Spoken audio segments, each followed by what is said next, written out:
bulan ini minggu pertama dari bulan Desember, saudaraku. Tema yang kita dapatkan adalah komunikasi tentang kabar baik. Saya ngambil subtemanya respon yang menentukan.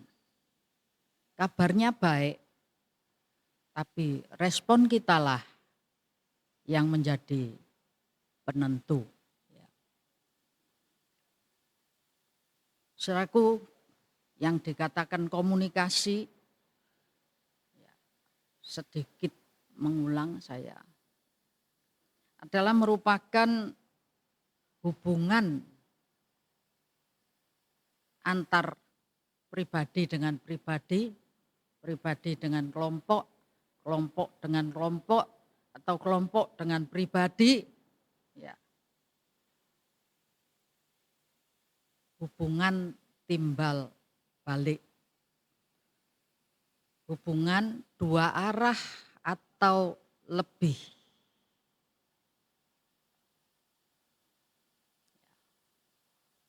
Yang jelas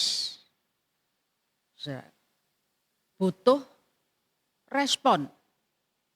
Kalau tidak ada respon, itu bukan komunikasi namanya. Kalau ada timbal balik, ada dua arah, itu baru bisa disebut komunikasi.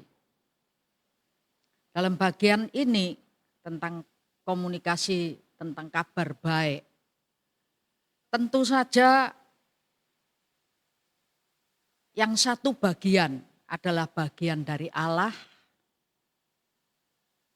dan atau utusan-utusannya yang menyampaikan berita baik,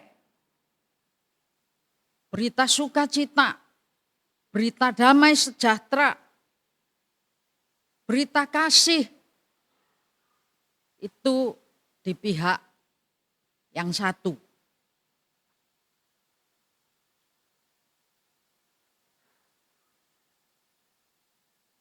Di pihak yang kedua adalah manusia yang baik siap mendengar, tidak siap mendengar, siap merespon dengan positif, ataupun respon dengan negatif.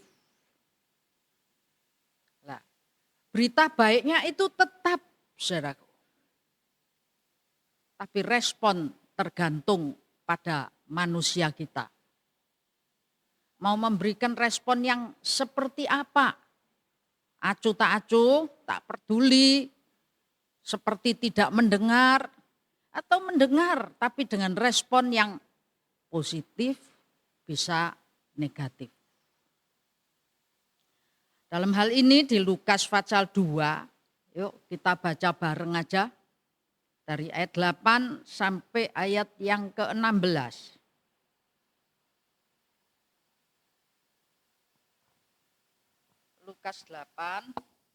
Lukas 2 ayat 8 sampai 16.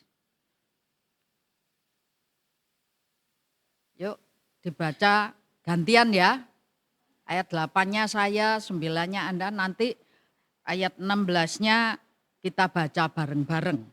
Ayat 8, di daerah itu ada gembala-gembala yang tinggal di padang menjaga kawanan ternak mereka pada waktu malam.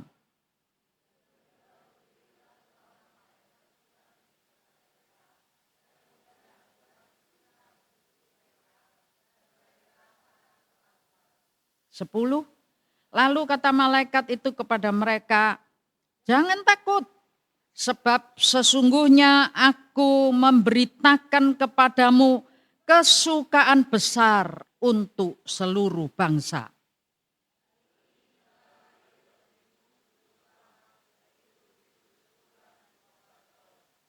12, dan inilah tandanya bagimu. Kamu akan menjumpai seorang bayi dibungkus dengan lampin dan terbaring di dalam palungan.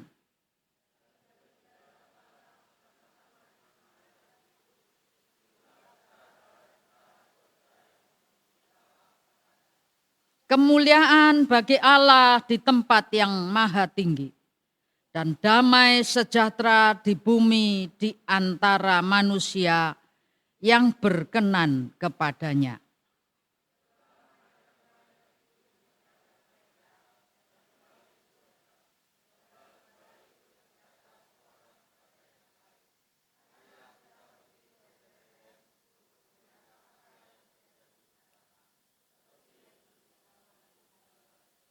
Ayat 16 kita bareng-bareng. 3, 2, 1. Lalu mereka cepat-cepat berangkat dan menjumpai Maria dan Yusuf dan bayi itu yang sedang berbaring dalam palungan. Amin.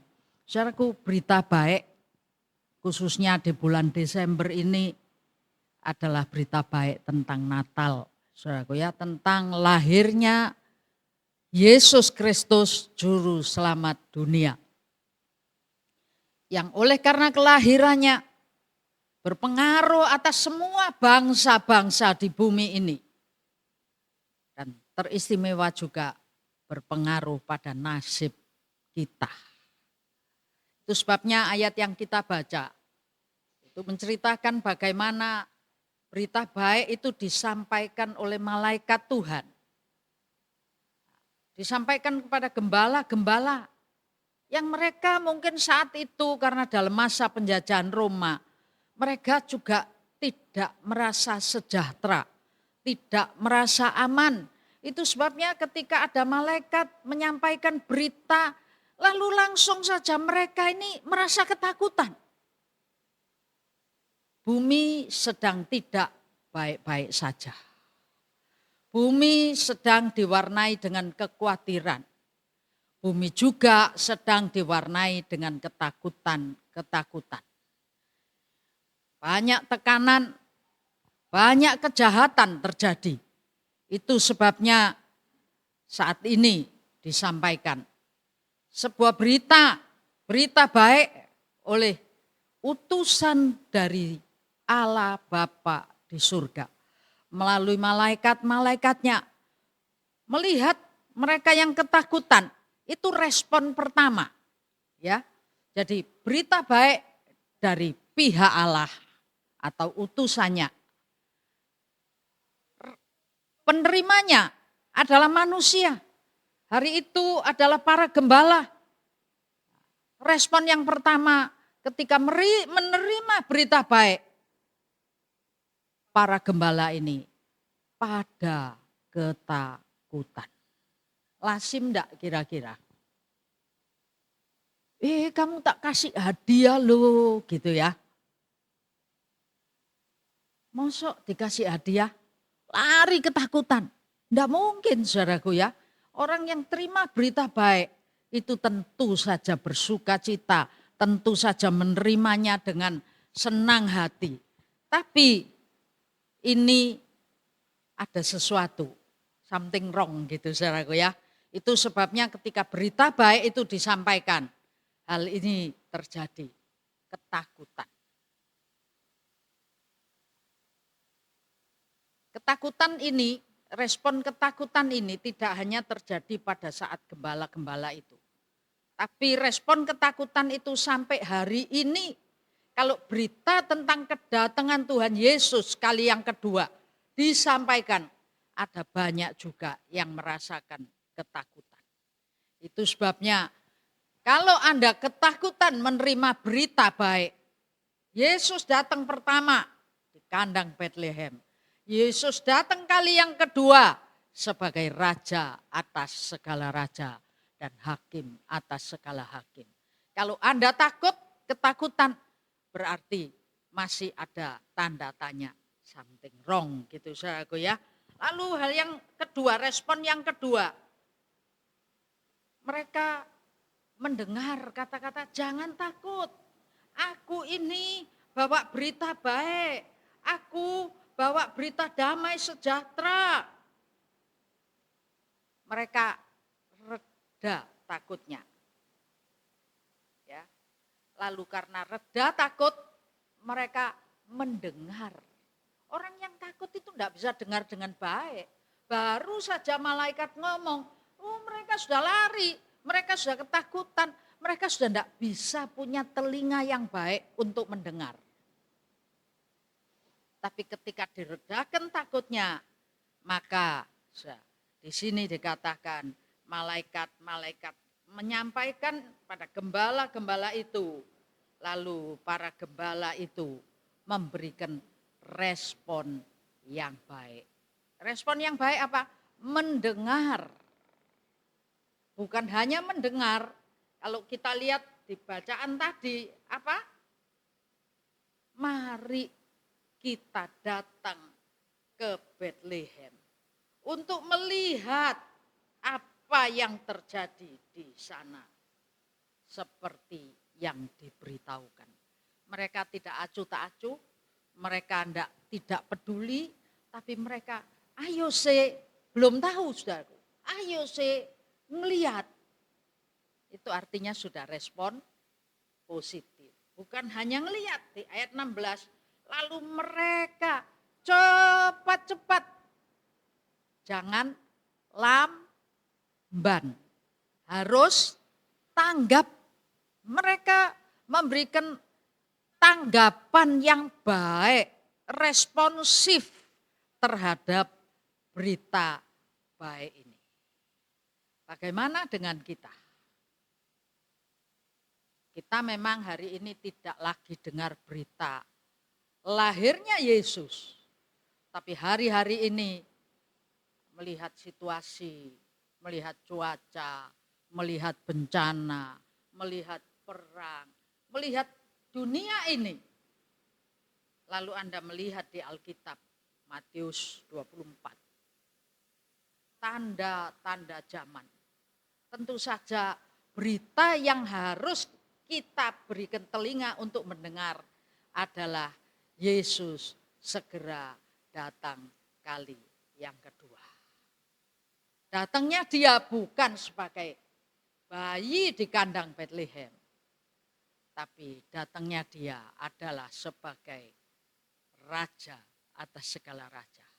Datangnya dia adalah sebagai hakim yang adil. Dan bumi ini akan segera dihakimi. Saudaraku, saya ingin memperjelas sedikit berita tentang lahirnya juru selamat dunia. Pengaruh besar terjadi pada semua bangsa-bangsa di bumi dengan lahirnya Yesus ini. Karena berita ini adalah berita baik. Dikatakan damai sejahtera di bumi. Maka berita ini adalah berita tentang penyelamatan bagi manusia yang sudah jatuh dalam dosa dan harusnya menerima hukuman yang kekal. Binasa untuk selama-lamanya.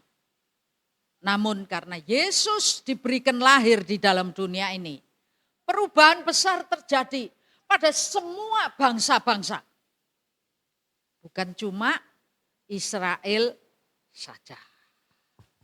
Nah, kalau berita itu kita perhatikan, di kitab Ibrani ini adalah kitab yang sangat luar biasa. Pasal 1 enggak usah dibaca semua. Ayat 1 sampai ayat yang keempat gitu ya. Di situ berbicara tentang penyampaian Allah. Berita dari Allah disampaikan kepada manusia. Berita apa? Berita baik. Amin. Berita apa?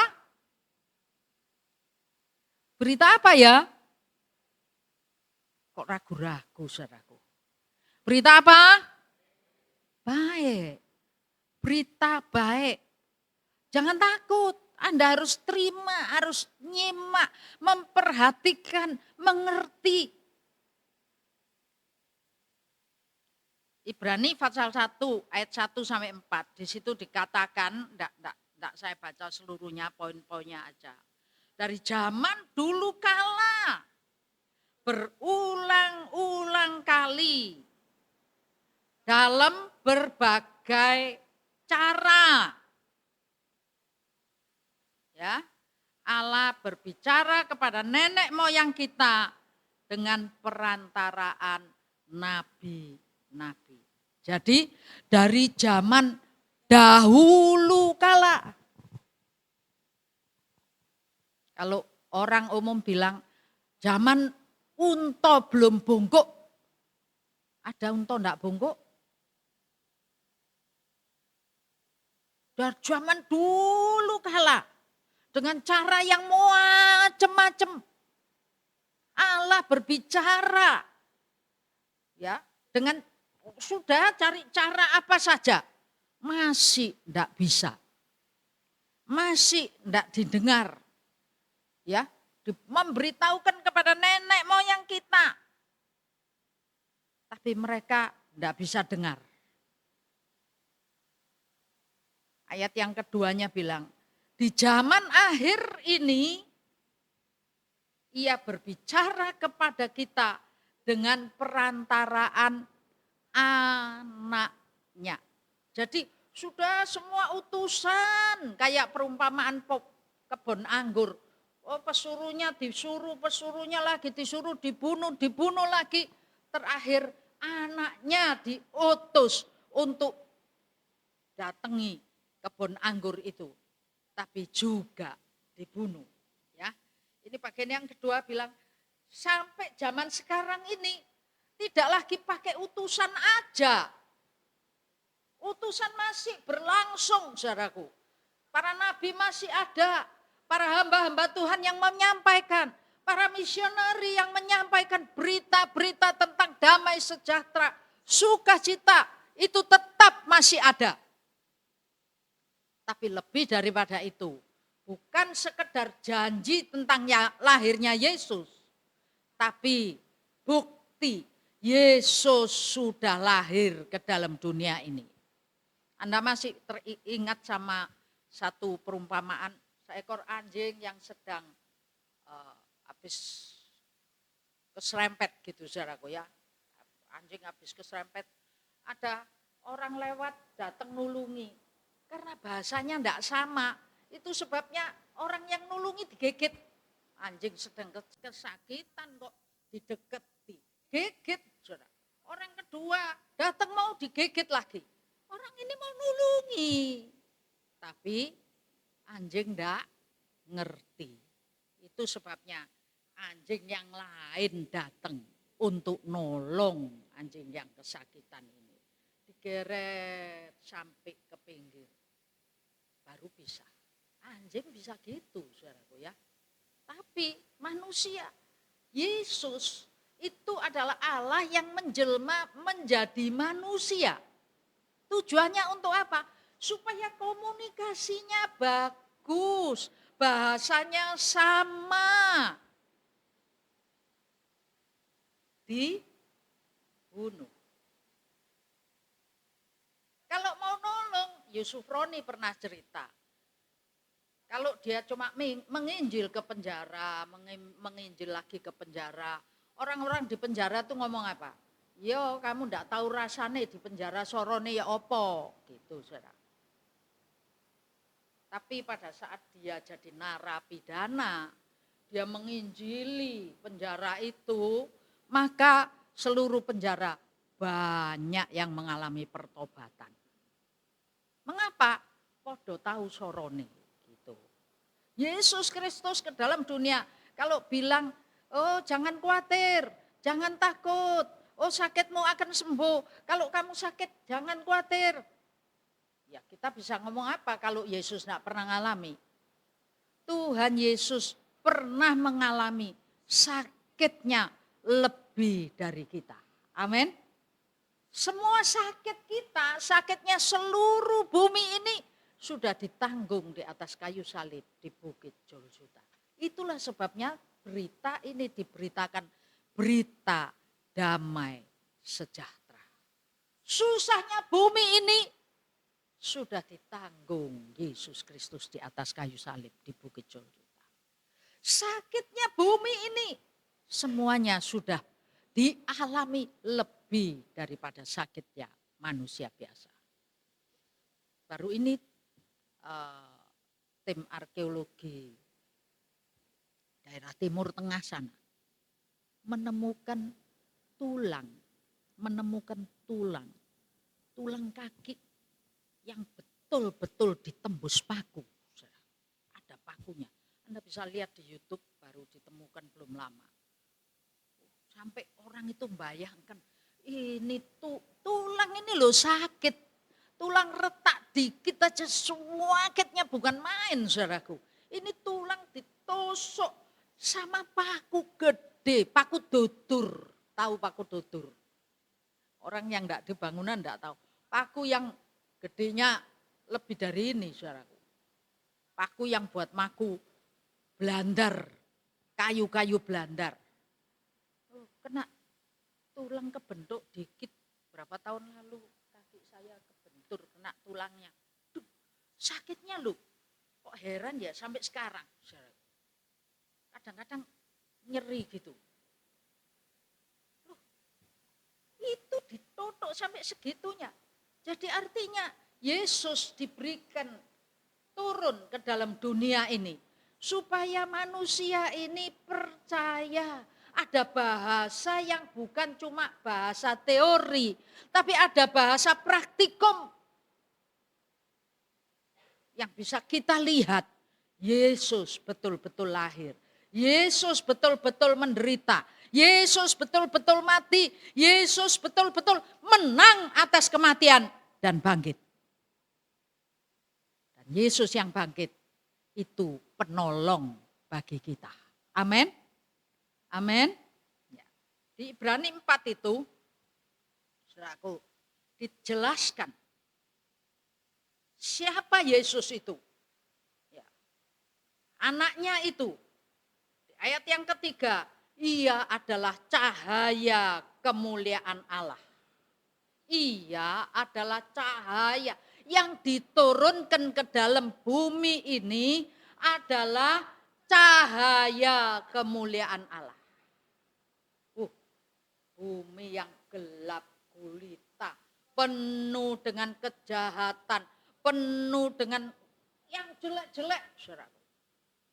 Tapi lewat Yesus Kristus, yang gelap itu diusir kegelapannya karena Yesus adalah cahaya kemuliaan Allah. Amin. Amin. Cahaya kemuliaan Allah. Lalu gambar, wujud, bukan cuma gambar. Kalau gambar 2 dimensi, tapi wujud Allah itu 3 dimensi. Bahkan lebih dari 3 dimensi. Di Bali ada seorang pematung yang buat sebuah ukiran. Bukan 2 dimensi. Ukiran daripada, kalau tidak salah ingat saya, pematungnya ini namanya Cokot, ya. Ada di Gianyar sana, kalau Anda jalan dari Denpasar menuju Gianyar, ada deretan kota-kota kecil.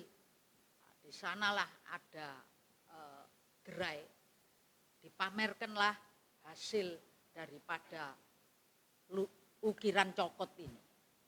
7 dimensi. Saya datang ke sana tapi tidak ngerti, saudara. Katanya dilihat dari sisi sini, dilihat dari sisi sana, 7 dimensi. Semuanya 7, dari 7 sisi, punya makna, punya arti. Tapi aku kurang ngerti, saudara. Ilmunya kalah. Wujud, gambar, wujud Allah. Mungkin kita tidak ngerti, tidak ngeh.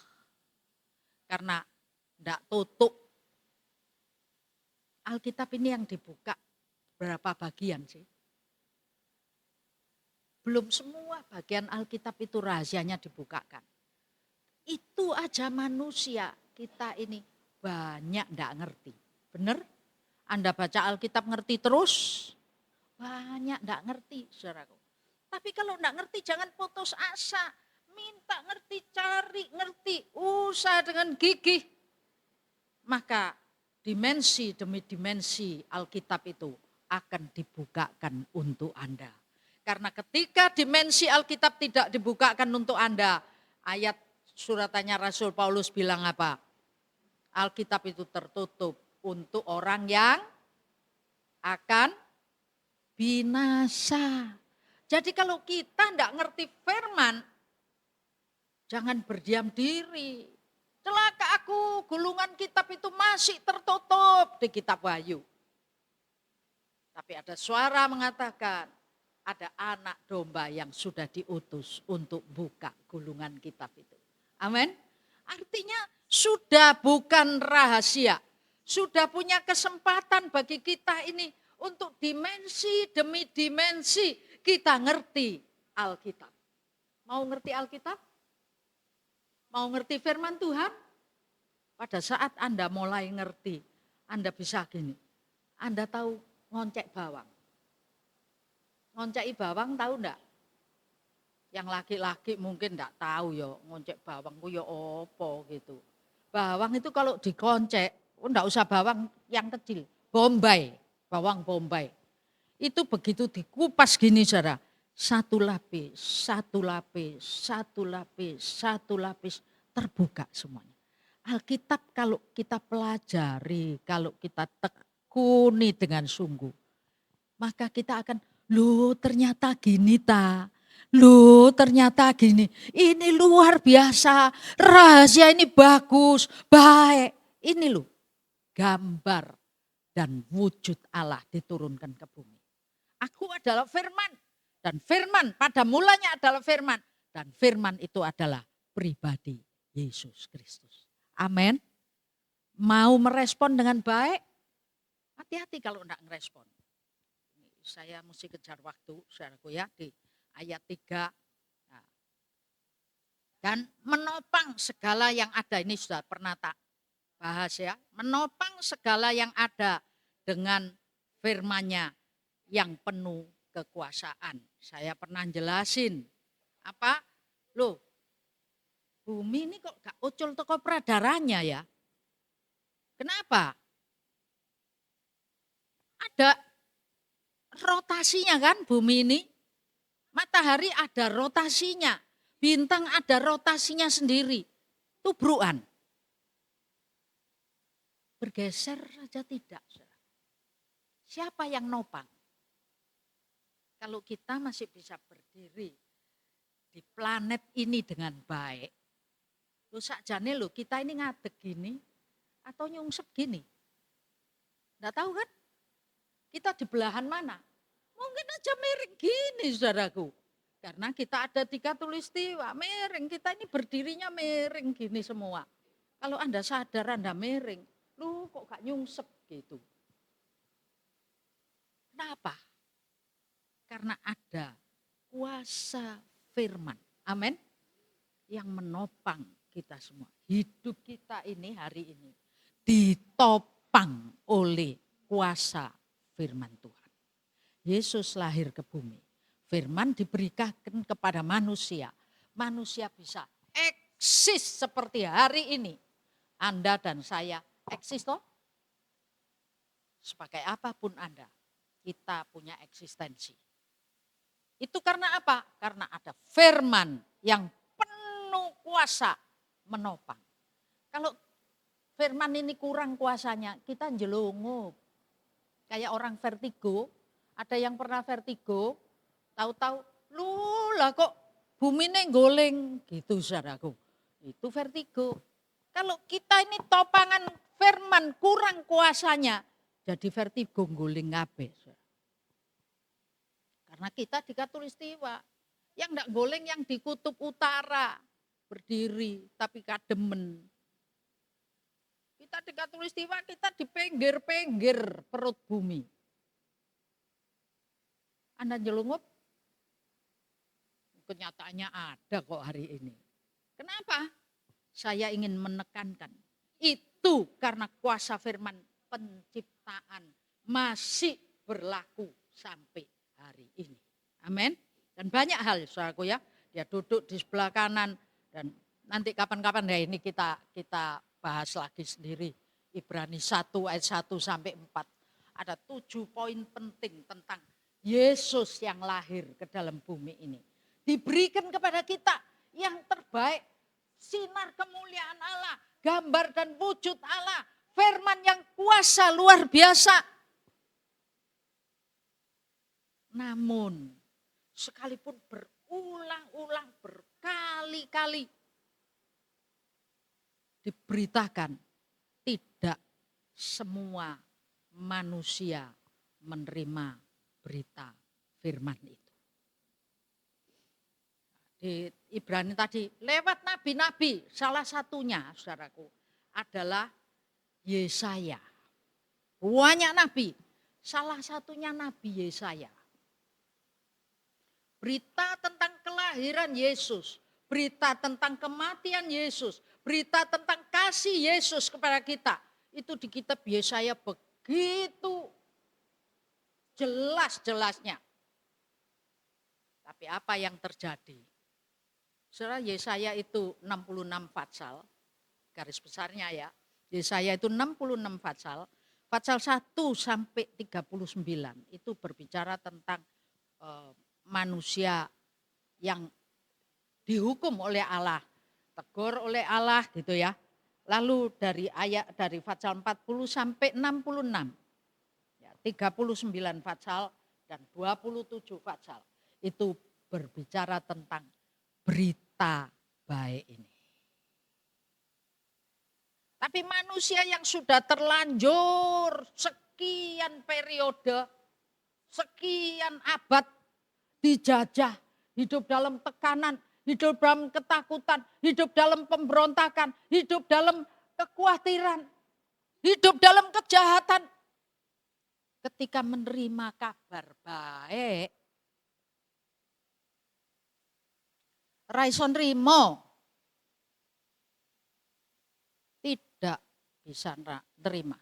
Anda bisa baca nanti di rumah dari pasal 40 sampai 66. Bagaimana di pasal 40 itu berbicara tentang salah satunya. Kalau seorang ibu bisa meninggalkan bayinya, Allah tidak pernah bisa meninggalkan kita ciptaannya. Tapi yang namanya manusia di kitab Yesaya itu menuliskan apa yang dituliskan di Yesaya. Dibaca yang ini satu. Yesaya 40 ayat 27. Ya, saya baca dulu nanti berikut aja dibaca. Israel ini ya, mengapakah engkau berkata demikian hai Yakub dan berkata begini hai Israel. Apa yang dikatakan? Ayo bareng dibaca. 3, 2, 1. Hidupku tersembunyi dari Tuhan dan hakku tidak diperhatikan Allahku. Hidupku tersembunyi. Kalau kamu susah, kalau kita sedang ada masalah, Tuhan tahu enggak ya gitu. Pernah enggak Anda tanya gitu? Kalau lagi punya masalah gak mari-mari gitu ya. Anda pernah tanya enggak? Tuhan tahu enggak aku ini susah? Ini loh, hidupku tersembunyi. Mana hakku? Katanya berkat Abraham. Mana? Bukan cuma ini, ada banyak sanggahan. Seolah-olah kita tidak diperhatikan Tuhan. Sampai Tuhan itu loh ngomong, aduh ya itu kalau anak, ibu sama anak ini gak iso ninggal suwe-suwe. Tapi lebih lagi Tuhan kepada manusia. Artinya banyak pernyataan-pernyataan kasih. Aku melukiskan engkau di telapak tanganku. Setiap saat wajahmu ada di hadapanku. Loh, kurang apa? Berita baik enggak ini? Kalau Anda jadi pejabat publik, di mana saja Anda ada, pengawalnya selalu ada di pinggir. Tapi pengawal itu kalah loh pangkatnya sama Anda kan. Kalau Anda pejabatnya, kalau Anda presiden wanita, pria, kalau Anda menteri, kemana saja Anda pergi, di pinggir ini ada pengawal. Tapi pengawal itu pangkatnya di bawah kita. Kalau kita, kemana saja kita pergi, atasan kita, maha kuasa, penguasa alam semesta, itu ada bersama dengan kita. Halo, luar biasa? Luar biasa, saudaraku. Tapi seringkali kita ndak nyadar ya. Menolak. Di kitab Nehemia juga menolak. Ada banyak, saudara. Mereka nenek moyang itu bertindak angkuh. Nehemia 9 ayat 16. Mereka bertindak angkuh, bersitegang leher, tidak patuh kepada perintah-perintah Tuhan, tidak memperhatikan Tuhan lagi. Mereka menolak untuk patuh, tidak mengingat ayat 17. Tidak mengingat perbuatan-perbuatan ajaib yang telah diberikan kepadanya. Angkuh, nolak, padahal hidupnya tergantung dari kebaikan Tuhan. Pada saat mereka keluar dari Mesir, tidak ada air. Pada saat kaki mereka harus lewat padang belantara, sandal kasut mereka tidak ada yang jebol. Pada saat mereka tidak punya makan, ada roti. Pada saat mereka pengen ikan, ada burung puyuh yang datang. Mereka tidak lagi ingat. Hidup kita bukan cuma orang Israel, saudaraku, di padang belantara. Hidup kita ini sangat tergantung pada kemurahan Tuhan. Amin. Sangat. Yo, papaku soge sih. Ya papamu soge, tapi kalau Tuhan tidak ngasih kesempatan kepada kita, ngasih berkat untuk menikmati, tidak bisa kita nikmati juga. Tidak bisa dinikmati. Jadi ketergantungan kita ini sampai lupa. Tidak respon dengan baik. Ya. Padahal,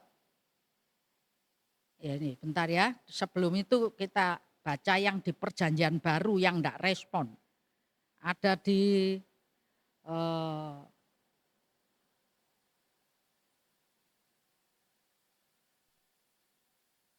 Yesaya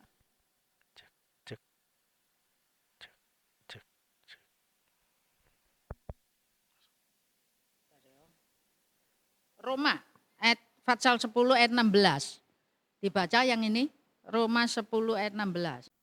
Ketidakpercayaan Israel. Tetapi tidak semua orang telah menerima kabar baik itu.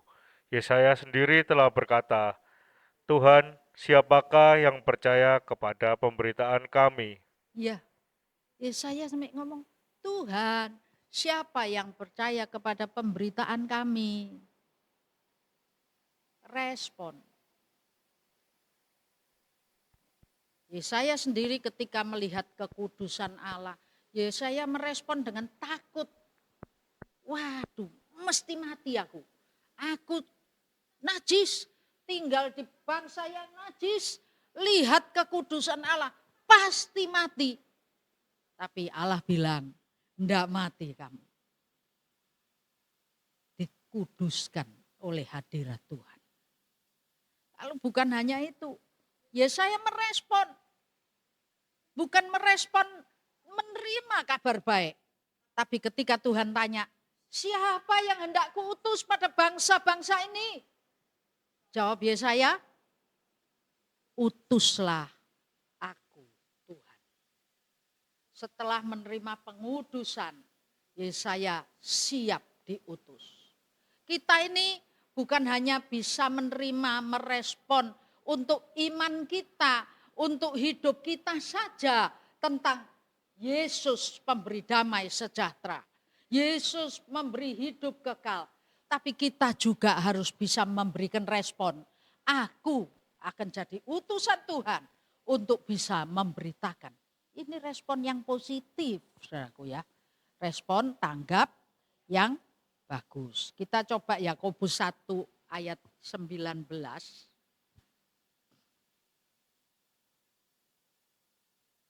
Yakobus 1 ayat yang ke-19. Yakobus 1:19. Pendengar atau pelaku firman. Hai saudara-saudara yang kukasihi, ingatlah hal ini.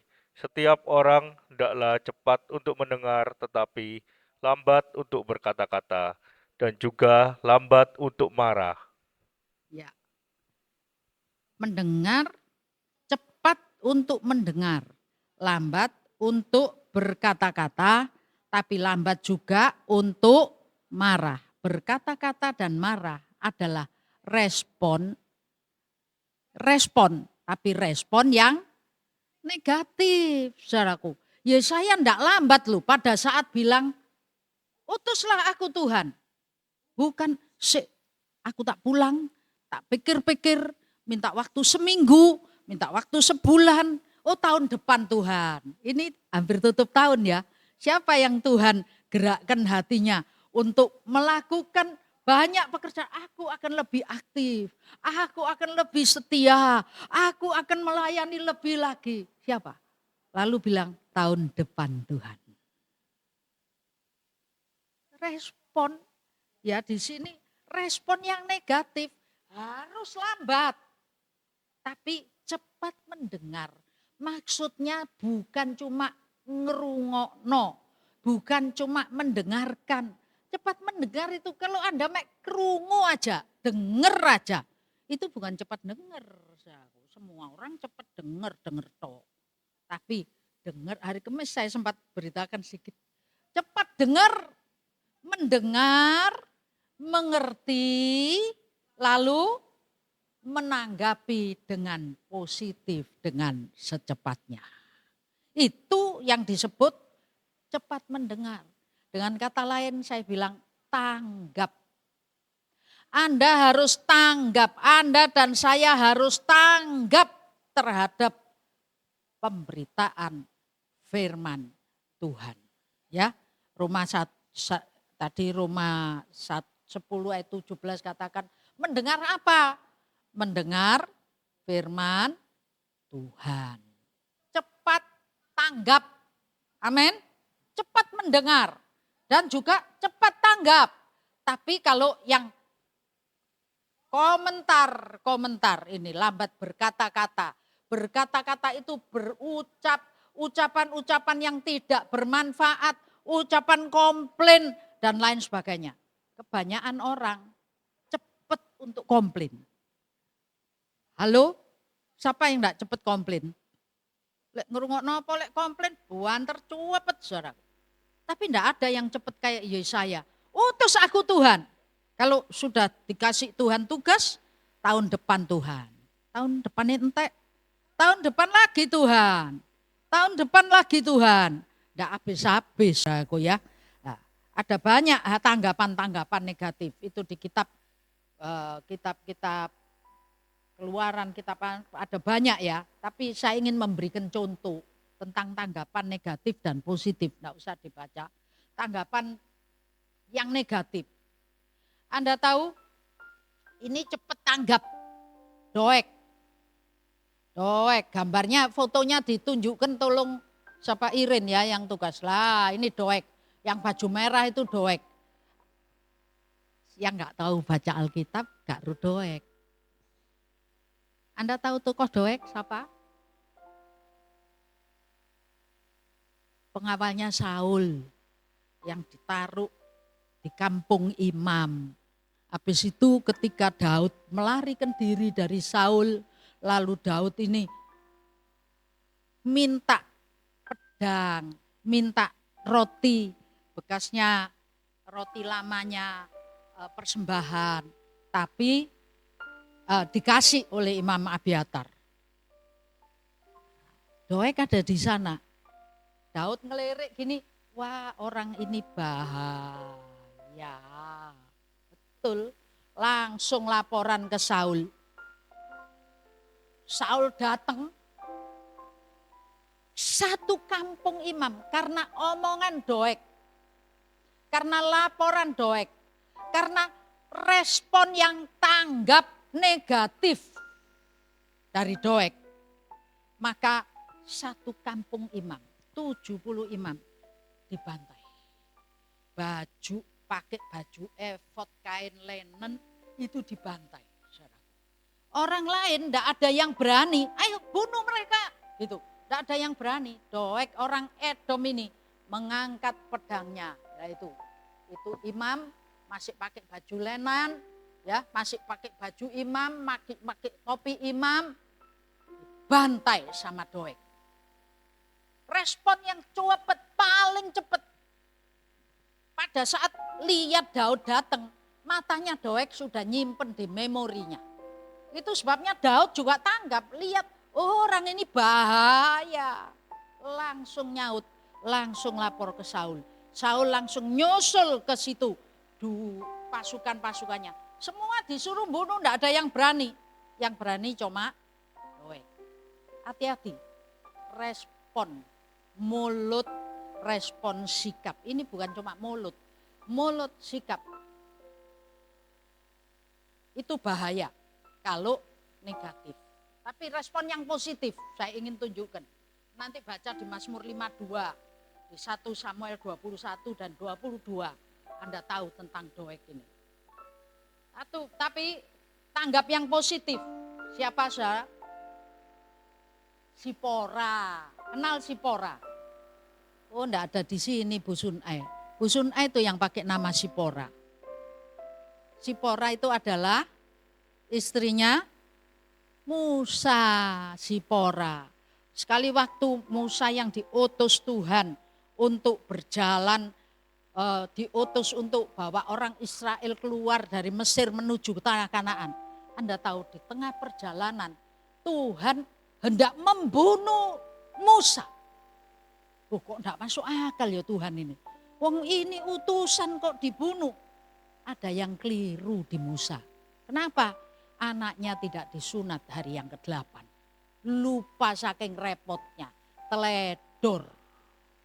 Keteledoran ini bisa fatal. Makanya kalau melayani Tuhan, ojo apa?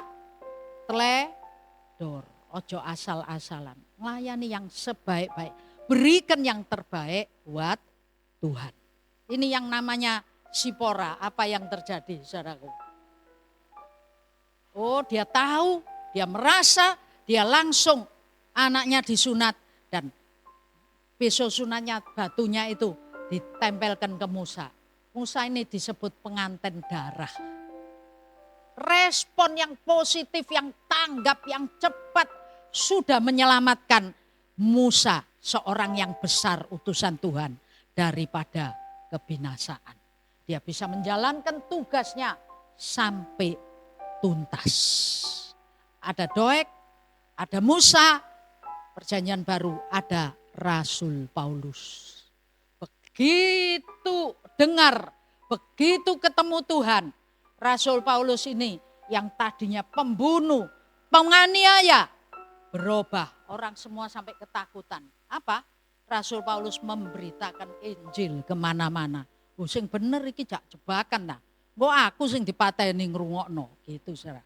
Nah, itu sebabnya berikan respon yang positif. Ayat penutup Pengkhotbah 4 ayat 17. Ayo. Jagalah langkahmu. Kalau engkau berjalan ke rumah Allah, menghampiri untuk mendengar, adalah lebih baik daripada mempersembahkan korban yang dilakukan oleh orang-orang bodoh. Karena mereka tidak tahu bahwa mereka berbuat jahat. Perhatikan, ibadahmu, tiap hari kita ibadah. Tiap langkah kehidupan kita ini ibadah. Perhatikan, supaya Tuhan berkenan pada kita.